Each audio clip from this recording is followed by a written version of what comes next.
Welcome back once more here on Yankees Hot Stove. Spring training is not too far off, and one of the best parts of that time for fans is getting to see glimpses of the Yankees' future. Now, each year, a number of young players are invited to spring training, some with opportunities to make the team, and others who might benefit greatly down the road with the experience.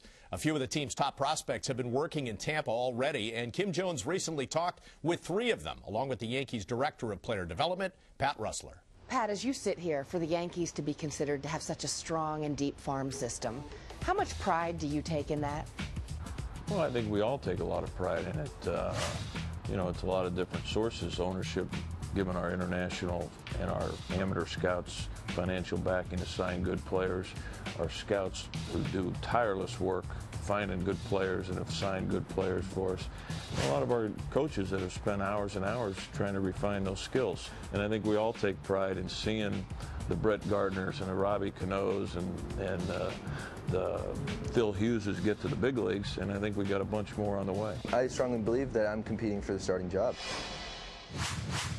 I would be nuts to think I wouldn't. You know, I put in a lot of time and stuff here, and you know, I'm going to show them that I can work hard and I can earn it. The goal is definitely to go straight to Major League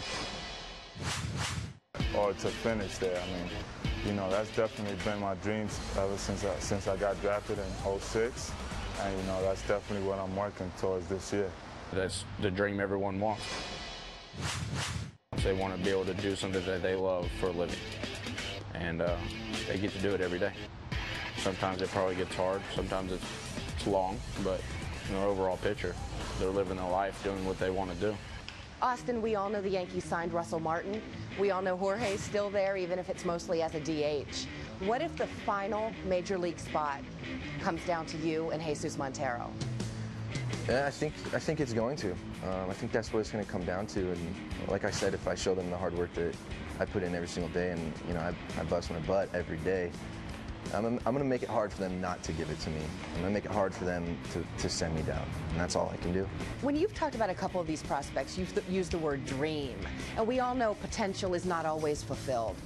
But when it is, and when you have such young players who are supremely talented to work with, what is that like here on a daily basis?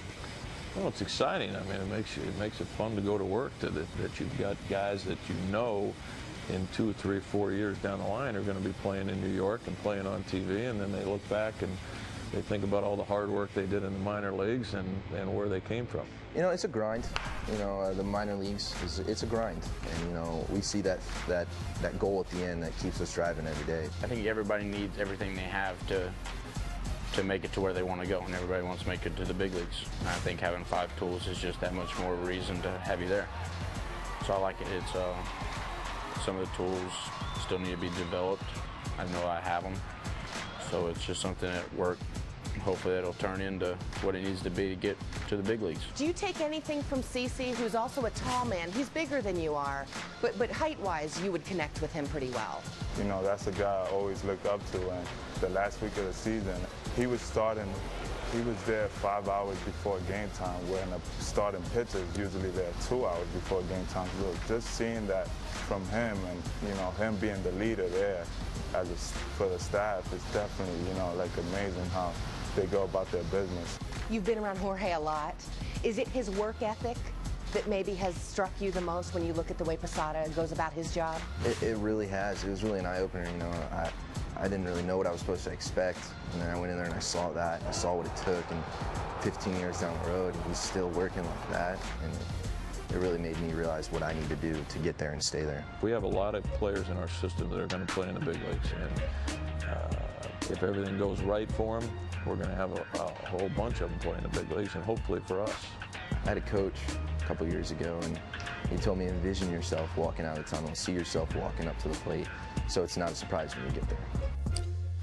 Kim Jones with a little road trip. Thank you, Kim. And now a question from John in Little Falls. Jack, looking toward the future, what does the Yankees farm system currently look like? Who are the best of the best prospects? Well, you look at catchers and you look at pitchers, because when you look at the Yankees' best prospects, and we're going to show the top 10 right here, I mean, look at the number of catchers there. You have Montero, you have Sanchez, you have Romine, who we just heard from. But Brian Cashman is also high on their young pitchers. And you have 3 Bs there, Betances, Benuelos, and Brackman. and they're 5th ranked by Baseball America, their minor league farm system, whereas last year, just a year ago, they were in the bottom half. So Cashman very proud with the strides they have made at the amateur level.